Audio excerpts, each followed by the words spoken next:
Ya hemos visto cuál es el contenido: desastre, definición del ciclo de desastres, organización de los servicios frente a los desastres, índice de seguridad hospitalaria, hospitales seguros. Entonces vamos a comenzar con las definiciones. Bueno, entonces comenzamos diciendo en cuanto a los desastres lo siguiente. La efectividad y la oportunidad de nuestras intervenciones en crisis dependen en gran medida de nuestro grado de conocimiento. Y esto no solamente es para desastres, puede ser para epidemias, y también podríamos aplicarlo, y creo que es el ejemplo claro y preciso que tenemos para aplicarlo en este momento de esta situación tan grande que vivimos a nivel mundial. Dice: la efectividad y oportunidad de nuestras intervenciones en crisis depende en gran medida de nuestro grado de conocimiento. Y he puesto este ejemplo, que es un ejemplo tan notorio para esta frase, ¿no?, que no tengo el autor, por lo siguiente: ¿quién conoce a nivel mundial, quién ha conocido todo sobre este virus? Nadie. Entonces creo que se entiende muy bien lo que se dice. Si no conocemos, entonces podemos cometer una serie de errores como se han cometido en varios países y como también se han cometido errores acá en el Perú, y ustedes ven cuáles son los resultados que tenemos, ¿no? Entonces, eso para decirles, para sintetizar y para que ustedes entiendan lo de esa frase.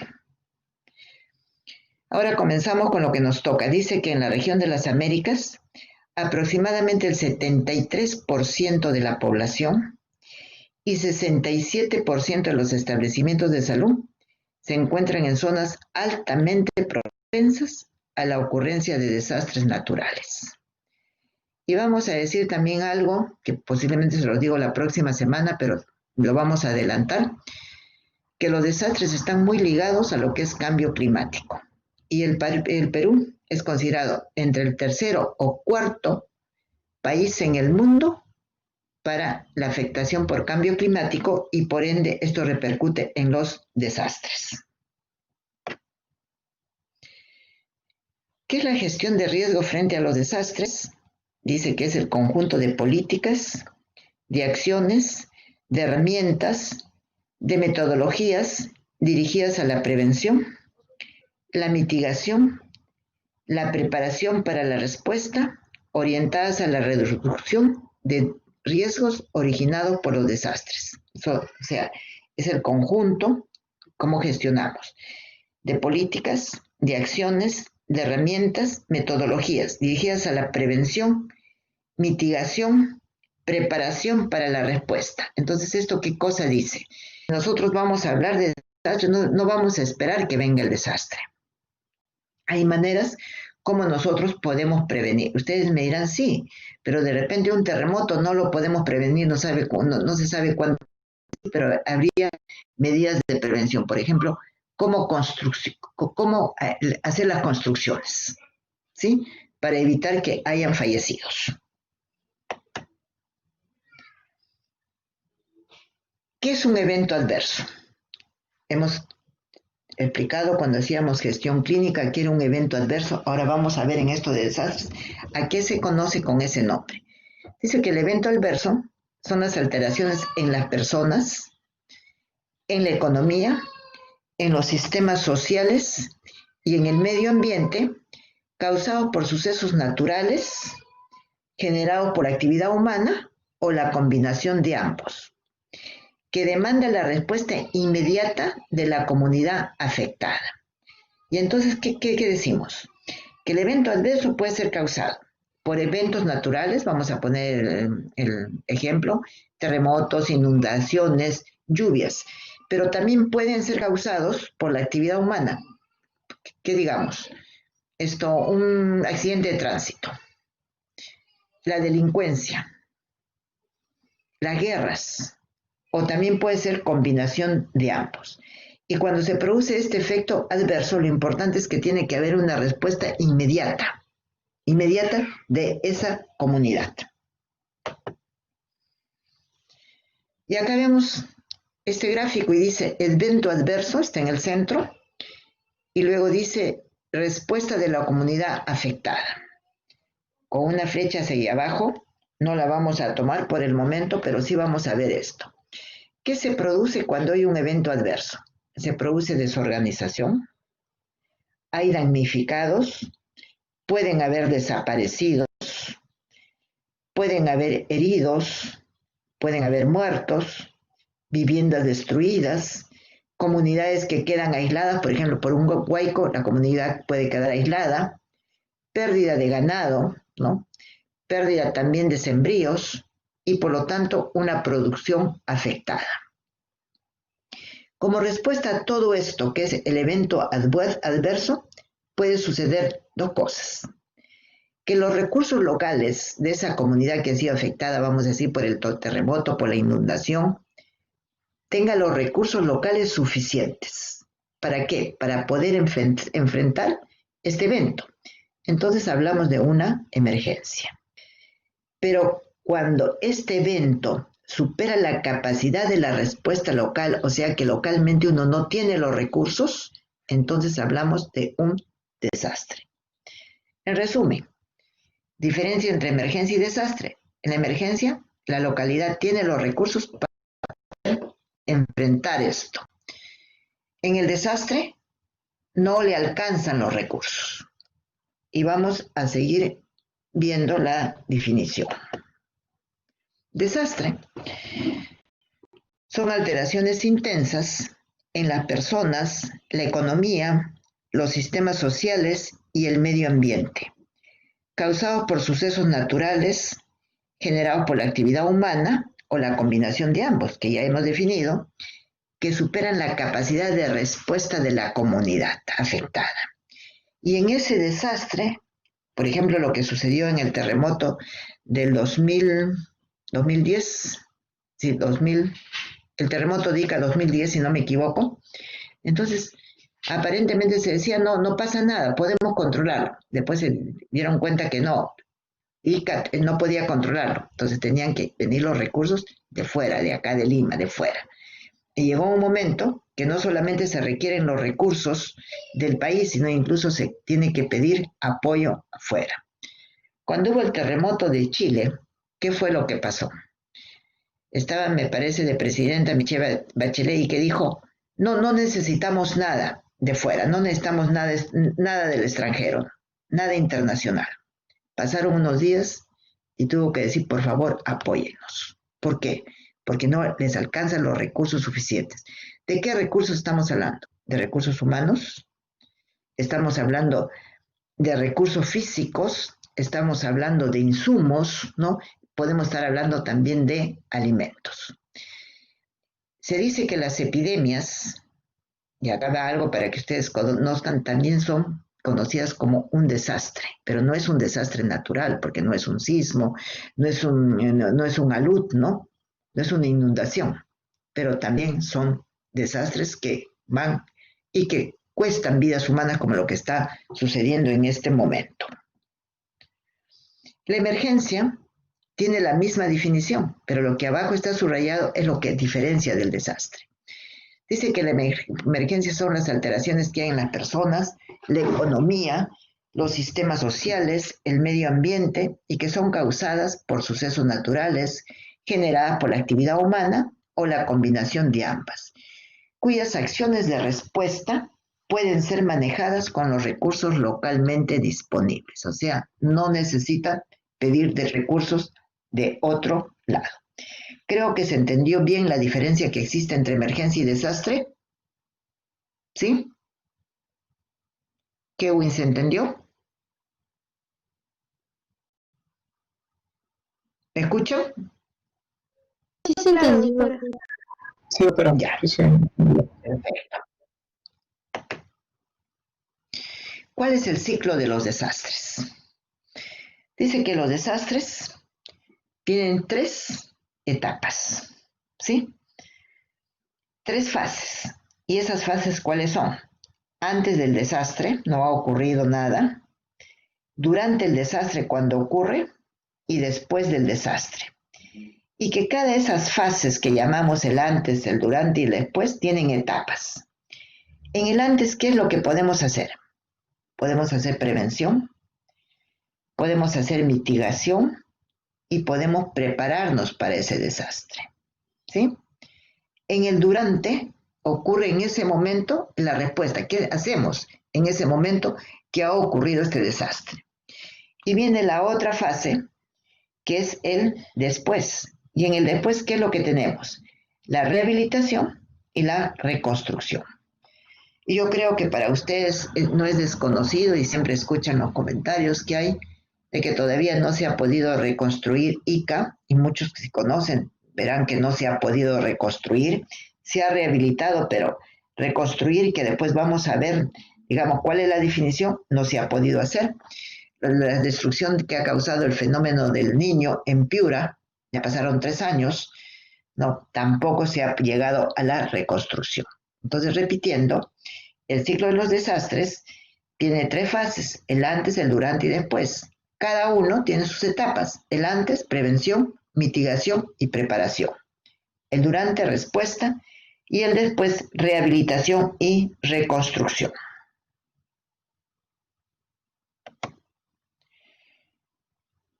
Vamos a ver la primera etapa y vamos a ver qué es la prevención. Dice que la prevención es un conjunto de medidas para impedir o evitar que estos eventos adversos, causen un desastre. Es el sinónimo de protección. ¿Podríamos poner algún ejemplo? ¿A alguno de ustedes se le ocurre poner un ejemplo al respecto?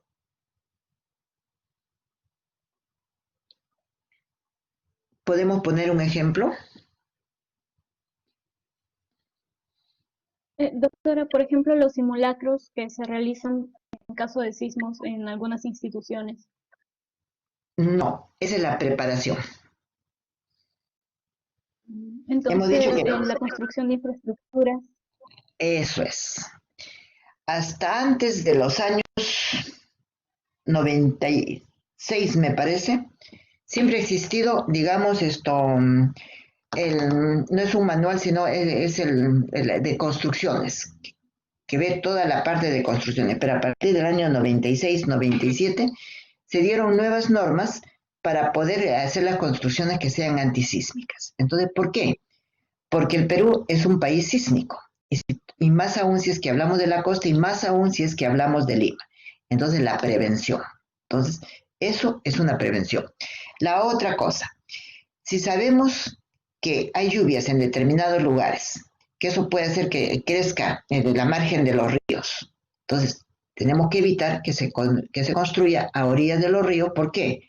Cuando crece el río, cuando hay lluvias, cuando hay inundaciones, esa casa se las va a llevar, ¿no? Entonces, es la prevención, que tiene como sinónimo la protección. Luego pasamos a una segunda etapa de la fase del antes, que es la mitigación. ¿Y cómo se define la mitigación? Dice, son un conjunto de medidas para modificar determinadas circunstancias que significa una reducción de riesgos. O sea, ya no son para prevenir, sino para modificar algo. Y les voy a poner un ejemplo claro que yo lo viví en los años 97, 98. Tuvimos un fenómeno del Niño muy fuerte, que seguramente ustedes han escuchado en los departamentos, desde luego, del norte, Tumbes, Piura, Chiclayo, incluso abarcó hasta Trujillo. En ese momento, ¿qué hicimos desde el Ministerio de Salud? Porque ya sabíamos que íbamos a tener fenómenos del Niño. Perdón, ¿qué fue lo que hicimos? Dijimos, bueno, todos los establecimientos de la costa, no solamente establecimientos de salud, sino las casas, ¿no? Ustedes verán en la costa todos son techos planos. Nadie tiene por qué tener techo a 2 aguas como tienen en la sierra o la selva, porque, bueno, pues no llueve. Vimos cuál era el principal problema, por eso es que ustedes tienen ahí un puesto de salud, y vimos que el peor problema iban a ser el primer nivel de atención. Entonces, ¿qué se hizo? Que se tratara de inclinar los techos para que sea un poquito a 2 aguas, y es algo de lo que ustedes están viendo en esta imagen, que se pusieran las canaletas, que se pusieran cunetas, ¿no? Y toda esta agua venía y desfogaba acá en estas canaletas. ¿Para qué? Para que el establecimiento no se pueda inundar con la lluvia. Y prácticamente con estas medidas de mitigación fue de que solamente se dañaron un 20 a 30% de los establecimientos de salud. Y todos prácticamente resistieron ese fenómeno del niño. Entonces, esa es la mitigación. Luego nosotros, ¿qué cosa tenemos? Tenemos lo que es la preparación. Y acá dice que la preparación son un conjunto de medidas y acciones para reducir al mínimo la pérdida de vidas y otros daños, organizando en forma oportuna y eficaz la respuesta y la rehabilitación. Y María Jesús puso muy bien el ejemplo cuando yo hablé de la prevención, los simulacros. ¿Por qué tenemos simulacros? Tenemos simulacros para preparar a la gente en el momento que ocurra, Dios nos lo permita. Hace años ya decimos que en Lima puede ocurrir un sismo hasta de 8 grados, ¿no? No lo permita Dios que esto venga, y por eso es que son los continuos simulacros. Por eso es que están señalizadas las vías de evacuación. Entonces tenemos todo eso para poder, digamos, prepararnos en el momento que exista. Entonces, en esta etapa del antes, o en esta fase del antes, tenemos 3 etapas: la preparación, la mitigación, la prevención, la mitigación y la preparación. ¿Alguna pregunta? ¿Alguna pregunta? Sí, doctora, otro ejemplo con mitigación, o sea, prácticamente mitigación es modificar algo que ya está hecho para disminuir los daños. Así es, así Ah, ya. es. Es la mitigación, ya está, como por eso puse el ejemplo. Otro ejemplo que puedo poner, que decíamos, el Hospital Jamo, si algunos de ustedes conocen el Hospital Jamo, está un poco más bajo del nivel del piso. Entonces, ¿qué es lo que pasa? En fenómeno del niño, todo se llena de agua y se inunda, ¿no? Entonces, bueno, eso no se pudo hacer, no se pudo tomar medidas de mitigación sobre eso, por eso que se construyó un nuevo hospital que lamentablemente, como dice el refrán, lo que se hizo fue peor que la enfermedad, ¿no? Que tampoco funciona en este momento. ¿Alguna otra pregunta o duda? Seguimos. Pasamos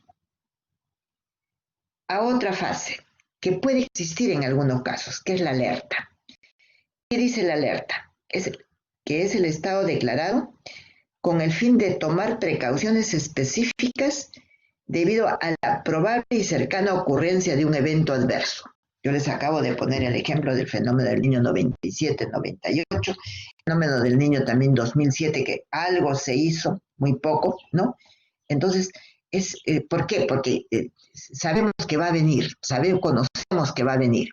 Sabemos, por ejemplo, que en este tiempo hay lluvias en la sierra, entonces ya sabemos que puede haber inundaciones. Podemos prevenirlo. Si hay, digamos, un sismo, decimos, tenemos poco tiempo, pero podemos prevenir un maretazo, ¿sí? Pero ¿qué sucede? Un terremoto lo podemos prevenir, lo podemos dar alerta para decir que va a haber un terremoto, hasta ahora no. No sé si me equivoco, que he leído hace poco, estando ya en este problema que tenemos, de que iba a haber un convenio, no sé si he leído así, de la Universidad de Ingeniería, me parece, con Japón, para poder instalar medidores que pudieran prevenir, que no pudieran prevenir, sino que pudieran alertarnos contra sismos. Algo he leído, no estoy muy segura, lo leí muy, muy rápido, pero algo de eso hay, pero todavía acá en el Perú creo que no lo tenemos. Luego pasamos a la fase del durante. El durante es el momento que ocurre, entonces en el durante es la respuesta. Dice que la respuesta son las acciones llevadas a cabo ante un evento adverso y que tiene por finalidad salvar las vidas, reducir el sufrimiento y disminuir pérdidas en la propiedad. Entonces, ¿qué es lo que hacemos, no? Salvar vidas es el momento, ¿qué es lo que hacemos? Entonces, digamos, por ejemplo, en un terremoto, ¿qué es lo que vamos a hacer? Primeramente tenemos que ver a los heridos, no nos interesan los muertos, ¿no? Y siempre todos se preocupan de los muertos, qué cosas se hacen. No, primeramente preocupémonos de los heridos, de llevarlos a hospitales, de hacerles un triaje para poderlos atender. Es el momento que ocurre. Es la fase del durante. Luego pasamos ya a la tercera fase, que es el después, que es la etapa más difícil, ¿no? Y esa etapa comienza con una rehabilitación. Entonces vamos a rehabilitar, pues, si ha habido un terremoto, vamos los escombros, vamos a limpiar, vamos a tratar de que la gente que estaba, digamos, habitando en los parques, en carpas, ya pueda regresar a sus domicilios. Entonces comienza una rehabilitación. Comenzamos un poco a ver qué podemos hacer. Dice, es una recuperación a corto plazo de los servicios básicos e inicio de la reparación del daño físico, social y económico. Definitivamente, ¿no? ¿Por qué? ¿Hay daño físico? Sí hay daño físico. Sea una inundación, sea un terremoto, sea un incendio. Hay un daño social también y, por supuesto, pérdida económica, ¿no? Entonces, la rehabilitación. ¿Se puede cumplir con la rehabilitación? Sí, se cumple con la rehabilitación. En regular medida, en buena medida, pero algo se cumple. Pero viene la etapa más álgida y de más problemas, la reconstrucción.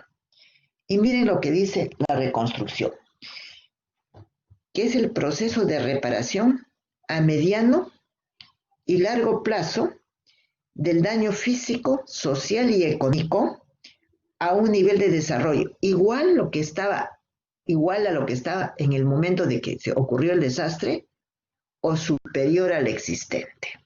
Entonces miren el reto, volver a cómo se estaba antes o estar mejor de lo que se estaba antes. Y les digo, por eso, que esto de la reconstrucción es tan difícil. Se habla todavía que no se ha terminado la reconstrucción en Ica, menos se ha terminado la reconstrucción del fenómeno del 2017 en el norte del Perú. Entonces, son, digamos, las 4 fases, el antes, el durante y el después, cada una con sus respectivas etapas. Ese sería todo lo que tenemos en cuanto al ciclo de los desastres. ¿Alguna pregunta? Marco Antonio. Sí, doctora. Con respecto a la fase de antes, ¿podría estar ahí dentro del plan de contingencia? O bueno, el plan de contingencia, ¿qué fases podría involucrar? Sí, un plan de contingencia estaría en la fase de prevención. Y entonces, en esa fase, ¿qué cosa es lo que tenemos? Tenemos que tener planes de contingencias, vamos a decir, en los hospitales, qué es lo que vamos a hacer en caso que suceda un desastre.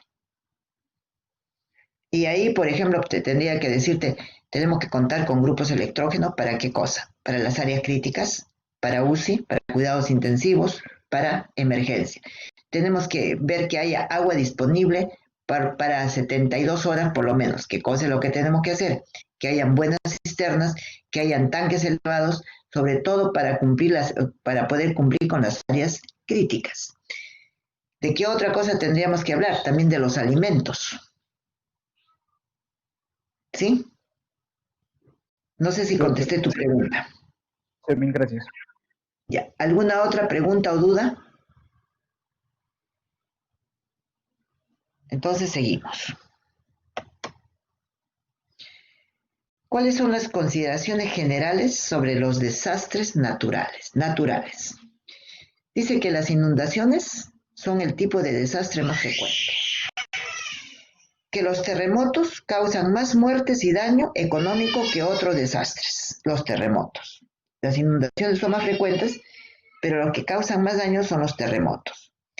Que el 90% de todas las víctimas de los desastres viven en África, viven en Asia o viven en situación de pobreza. Por eso que también estamos considerados parte de América Latina. ¿Qué otra cosa? Alrededor del 95% de las muertes por desastres naturales ocurren en países pobres, lo que acabo de decir, ¿no? Alrededor del 95% de muertes por desastres naturales ocurren en países pobres. ¿Cuál sería la razón, Marco Antonio? Doctora, ¿cómo así? O sea, la alta cantidad de desastres o cómo, doctora? No entendí, disculpe su pregunta. No, dice, el último punto dice, alrededor del 95% de muertes por desastres naturales ocurren en países pobres. Y de repente de países pobres podríamos pensar acá nosotros, acá en Lima, por decir algo. No, estamos en Lima, vamos a decir, en localidades pobres. ¿Qué te hace pensar? Bueno, sí, a la cabeza primero deficiencia de recursos económicos, ¿no? Como primer punto. Otro Pero, punto también puede ser, ¿sí? ¿en ¿Doctora? qué repercute eso? Bueno, ¿no? Entonces, si no hay recursos económicos, bueno, por una parte no se cumple, digamos, con cierto, digamos, en el caso de sismos, ¿no? No hay kits de supervivencia, no hay construcción de ciertas estructuras establecidas, no hay este presupuesto para contratar más personal. Bueno, No, como, no vamos a eso. Vamos, por ejemplo, demos una mirada cómo vive la gente en los pueblos jóvenes acá en los cerros. Miren cómo están esas edificaciones. ¿Qué pasaría si hubiera un terremoto? se cae todo. Ya. ¿Qué pasaría si también nosotros vamos yendo nomás hacia el centro y vemos que en las laderas de los ríos están las construcciones sumamente pobres? Entonces creo que eso explica esto que dice que alrededor del 95% de las muertes por desastres naturales ocurren en países pobres. Pero nosotros no solamente hablamos del país, sino hablamos dentro del país también de localidades. ¿Sí? Doctora. Efectos de los desastres. Entre los efectos tenemos varios comentarios que hacer. Dice que existe relación entre el tipo de desastre y su efecto en la salud. Un terremoto, ¿qué cosa es lo que va a causar? Traumatismos, ¿no? Así, inmediatos, traumatismos. En las inundaciones, ¿qué cosa es lo que vamos a tener? Principalmente problemas de infecciones respiratorias o infecciones gastrointestinales. Segundo, algunos efectos son potenciales más que inevitables amenazas para la salud. ¿Qué puede surgir tanto en un terremoto como en una inundación? Podemos tener, por ejemplo, problemas de conjuntivitis. Sí, podemos tener problemas de conjuntivitis. Tercero, los riesgos potenciales y reales luego del desastre cambian con el tiempo y el lugar. Eso es obvio, ¿no? Con el tiempo y el lugar. ¿El lugar por qué? Por las, digamos, por la parte climatológica. Hace frío, hace calor, sigue lloviendo. Entonces, eso a ustedes les hacen pensar que van a repercutir en la salud de las personas. Cuarto, las necesidades de alimento, albergue y atención primaria de salud no son totales. Y bueno, tendríamos que pensar, digamos, que definitivamente, y por eso es que viene en la segunda clase, en la clase de miércoles, que vamos a hablar de hospitales seguros, ¿no? Si hablamos, por ejemplo, de un terremoto, ¿dónde van a ir los pacientes? Van a los hospitales. Si hablamos de una epidemia, bien, es un desastre. Si hablamos de una epidemia, ¿dónde van los pacientes primeramente? ¿Dónde están yendo? No van a un primer nivel, van a los hospitales. Es importante mencionar esto del alimento. ¿Y por qué es necesario mencionar esto del alimento? Porque nadie se preocupa en sí de dar una normatividad de cómo debe ser, digamos, la cadena alimenticia en los desastres y en los diferentes tipos de desastres. ¿Por qué? Porque decimos, todos envían alimentos, pero en realidad saben si esos alimentos que están enviando son los que se necesitan, son los que no les van a hacer mal a las personas. Eso no se sabe. Nunca se ha trabajado en esto. La otra cosa, y acá podría mencionarles hasta el 2000, el terremoto de Ica, no se pensaba mucho en la salud mental. No se pensaba. Igual que hasta ahora no se sigue pensando en la alimentación. Hasta que después se dieron cuenta que la salud mental era muy importante. ¿Por qué? Porque había, digamos, personas que trabajaban en los establecimientos de salud que no podían transportarse, no podían ir a sus casas y que se quedaban ahí. Entonces tenían problemas de estrés, problemas de depresión, porque estaban angustiados porque no sabían incluso qué pasaba con sus familias. Entonces se ha comenzado a trabajar y ahora ya se trabaja el tema de salud mental en los desastres. Más no, hasta ahora nadie piensa en trabajar la parte de nutrición y de cadena alimentaria. ¿Qué otra cosa tenemos? Los conflictos civiles crean un conjunto de efectos distintos sobre la salud pública. Y los conflictos civiles estamos hablando aquellos desastres que son causados por el hombre.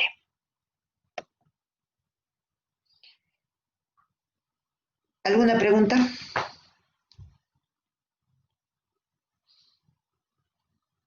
¿Cómo clasificamos los desastres? En dos tipos, desastres naturales y desastres trópicos o causados por el hombre.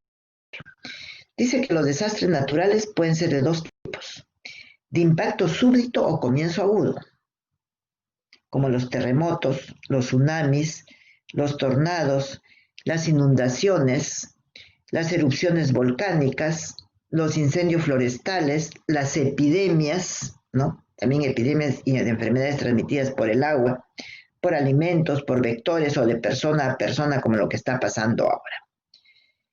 Y pueden ser, digamos, de inicio lento o crónico, como las sequías, la hambruna, la deforestación o plagas de langosta, que hubo hace muchos años, bueno, ya fue en el siglo pasado, una plaga de langostas, me parece que fue por los años 60 en La Libertad. Luego tenemos un ejemplo de desastres, ¿no? Acá sí es importante esta foto. Esta foto es en Los Chimos. Chimos es una localidad de Huaraz. Ustedes ven, ese es un puesto de salud. Y no van a creer que el puesto de... Y miren, está todo rodeado, todo esto es agua, ¿no? Y no van a pensar que el puesto de salud está lejos del centro, no. Lamentablemente no está otra foto, que el puesto de salud está justo en la Plaza de Armas. Y para llegar de donde estaba la Plaza de Armas al centro de salud, miren en lo que uno tenía que ir. Y el centro de salud estaba totalmente inundado. Esto fue fenómeno del Niño 97-98. Ese también es otra zona de Huaraz, me parece que es la misma, ¿no? Miren, todo esto es agua, ¿no? Entonces, para que vean, para que ustedes puedan darse cuenta de la magnitud.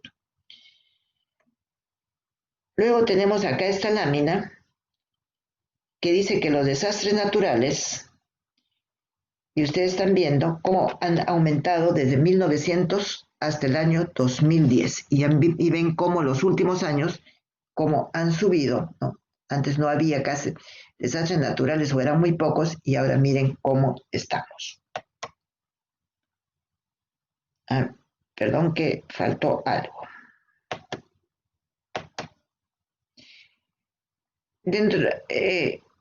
Dentro de los desastres causados por el hombre, tenemos los industriales, tecnológicos, accidentes por derrames. Tenemos que mencionar también que hace años hubo un derrame de mercurio en Cajamarca y que causó contaminación. También pueden haber incendios, puede ser terrorismo. En el transporte vehicular, ¿qué cosa es lo que denominamos un desastre? Digamos, un gran accidente de tránsito, ¿no? Por ejemplo, que choquen 2, 3 ómnibus de pasajeros. Puede haber deforestaciones, pueden haber también escasez de materiales, pueden haber emergencias complejas como pueden ser las guerras, y son acciones que traen como resultado el desplazamiento de personas y refugiados. Entonces ya tenemos visto todos los tipos de desastres. Ya lo hemos visto. ¿Y acá? Tenemos, dice, los más importantes desastres naturales que han ocurrido en el Perú y siempre han generado impactos moderados y severos en los establecimientos de salud. Fenómeno del Niño 97-98, que ya les he mencionado, y la foto, por ejemplo, que acabamos de ver de Los Chimos. El terremoto del sur, digamos, en Tacna, que dañó el hospital de Tacna, se hizo un mal manejo, una mala gestión, y trajo una serie de problemas en dicho hospital, por eso está ahí. El terremoto del 15 de agosto del 2007 en la región de Ica, donde se perdieron más del 60% de camas hospitalarias. Solo en Pisco se perdió el 90% de las camas, o sea, prácticamente todo el hospital se vino abajo en Pisco y se produjo el colapso de los hospitales, de todos los hospitales de la provincia. Y acá tiene la fotografía de lo que era el hospital regional de Ica. Todo se ha destruido, el hospital ahora es nuevo. Y esta es la parte lateral de lo que es el hospital de Pisco, que totalmente también se vino abajo.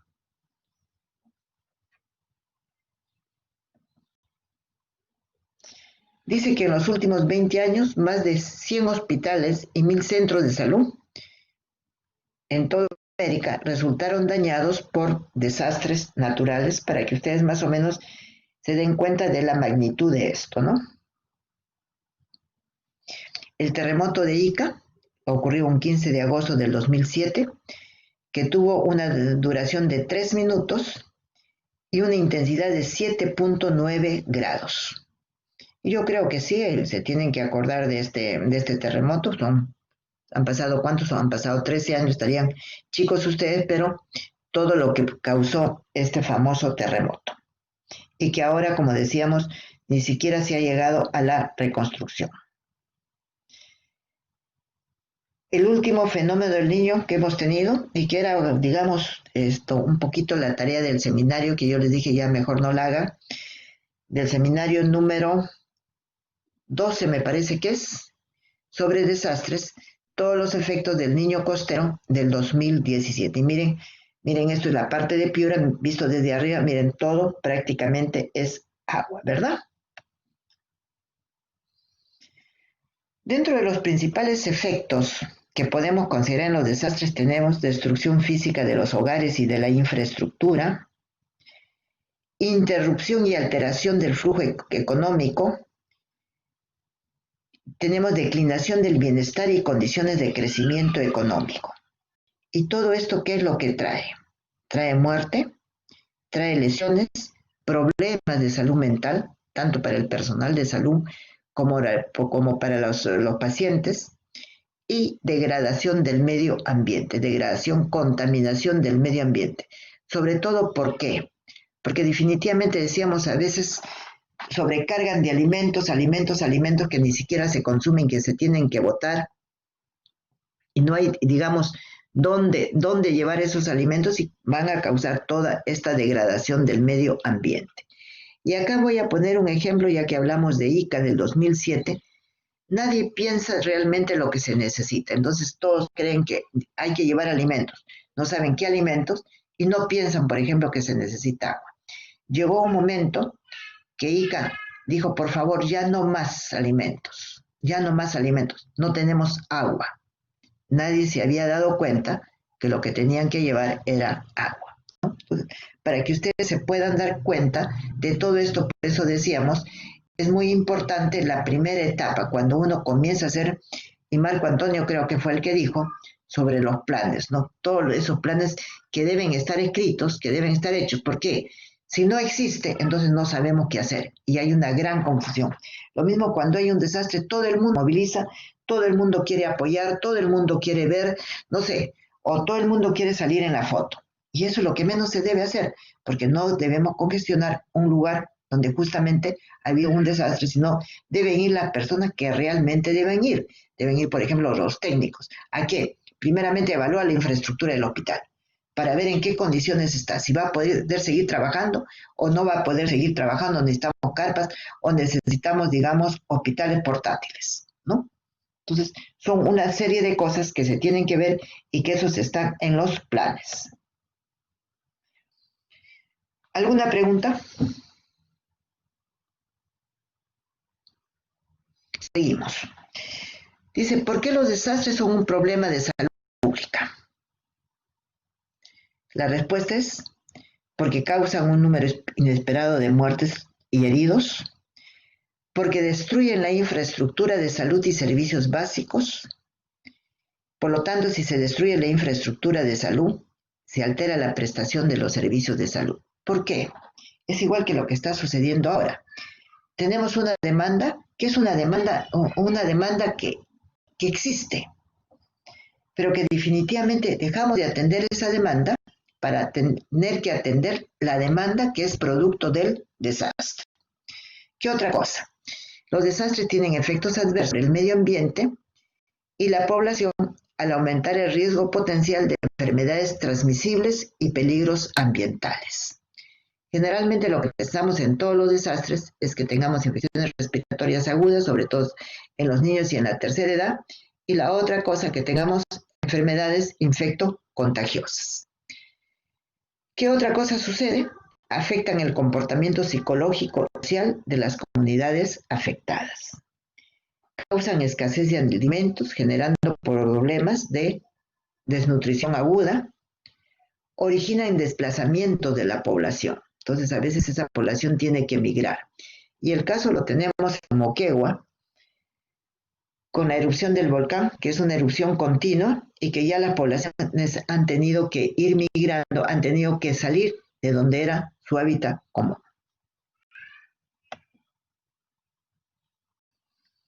Dentro de los problemas comunes tenemos reacciones sociales, ya hemos hablado de enfermedades transmisibles, desplazamiento de la población, exposición climática, problemas de alimentación y nutrición, problemas en el abastecimiento de agua y saneamiento, porque no va a haber agua definitivamente, salud mental, también hemos comentado, y la afectación de la infraestructura de servicios. Pregunta, si decimos que no tenemos agua y se necesita agua para beber, ¿qué hacemos? Necesitamos agua segura. ¿Qué hacemos?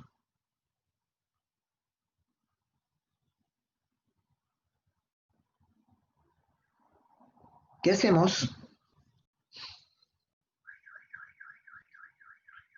Ninguno me contesta. Doctora, ¿se podría contratar una cisterna para llevar agua al lugar que necesite abastecimiento? Sí, pero si no te puedes movilizar. En el caso de Ica, quedaron afectadas un buen tramo de la Panamericana Sur. ¿Cómo va la cisterna? Por helicóptero no podrían llevar recursos, Podría- por ejemplo, botellas o... Podría ser, pero no es tan fácil. No es tan fácil. Pero, y si tienen agua ahí, pero que no es agua segura, que no es agua potable, que no es agua segura para la alimentación que hace. ¿Cómo? ¿Cómo? Se potabiliza. ¿Cómo? Tenemos que usar cloro, cloro. Con cloro, Para personas. con cloro, para hacerla, digamos, para hacerla esa agua, lógico, para tratar de No, hacerla no. segura. Porque si no, ¿cómo las personas? Hay formas de potabilizar el agua.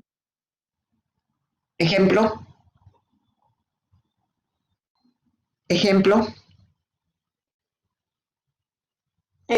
Para potabilizar el agua no hay unos Hay filtros. pastillas Hay potabilizantes. pastillas, ajá. las que tienen cloro, pues, con eso la potabilizamos. Ah. Con el cloro, entonces ya el agua no será segura, 100% segura, pero por lo menos ya es algo, ¿no? Entonces, como les digo, y muy bien dijo tu compañero, los planes. Si no hay planes, entonces todo lo que estamos, por Perdón, ejemplo, doctora, viendo. no se le escuchó. ¿Perdona? María Jesús, dime. No escucho. No escucho.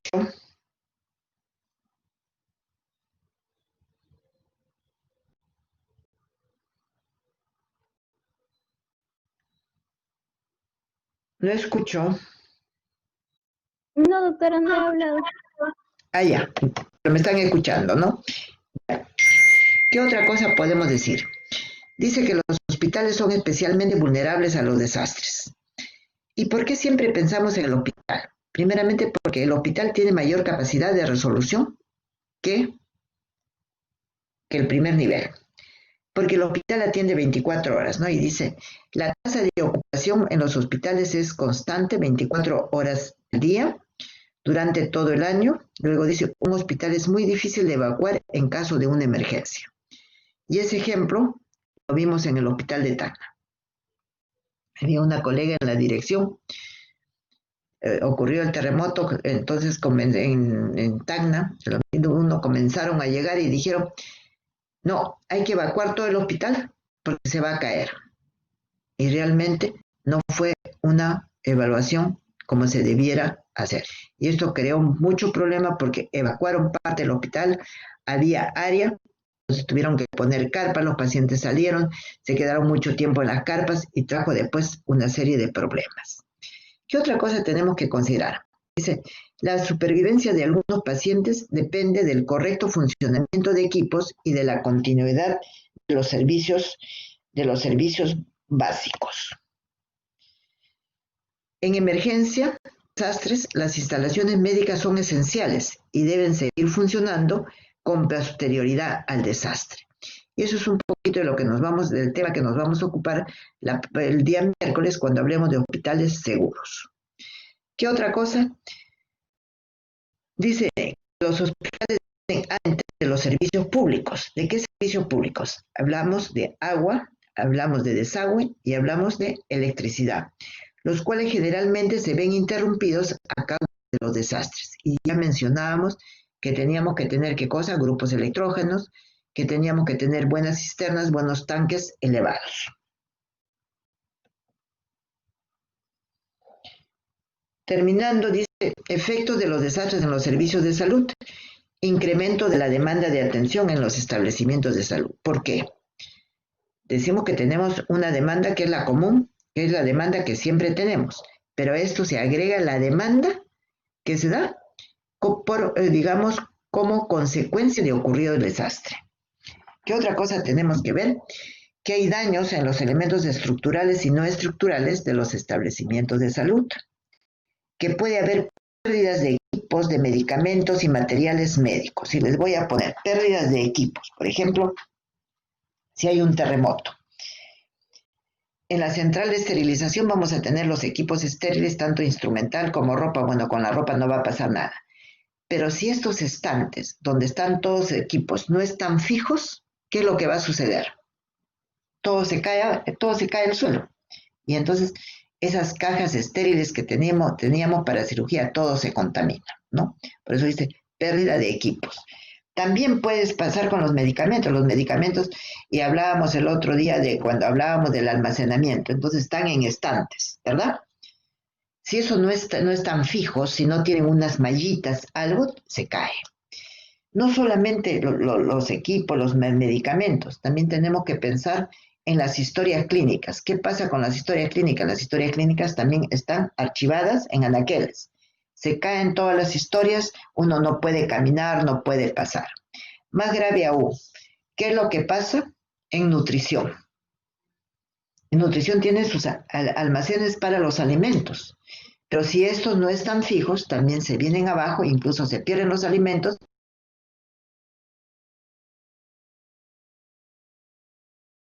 ¿De qué otra cosa hablamos? De una afectación física y psicológica del personal, que ya lo hemos mencionado, de los pacientes e incluso de los visitantes. ¿Qué otros efectos? Alteración en las comunicaciones. En el 2007 se cayeron todas las comunicaciones, no había ninguna comunicación con ICA, ¿no? Colapso funcional de los servicios, aglomeración de los familiares y allegados de las víctimas en los servicios de emergencia, porque todos van a preguntar dónde están sus pacientes, ¿verdad? Por supuesto, interrupción de los programas de salud, no puedes continuar con lo que tenías programado, sobre todo si es un primer nivel, ¿no? Posible incremento del número de cadáveres en las instalaciones hospitalarias. ¿Alguna pregunta? ¿Alguna pregunta de toda esta primera parte que hemos visto en relación a gestión de riesgo por desastres? ¿Alguna pregunta? ¿Todo está claro? María Jesús, ¿todo está claro?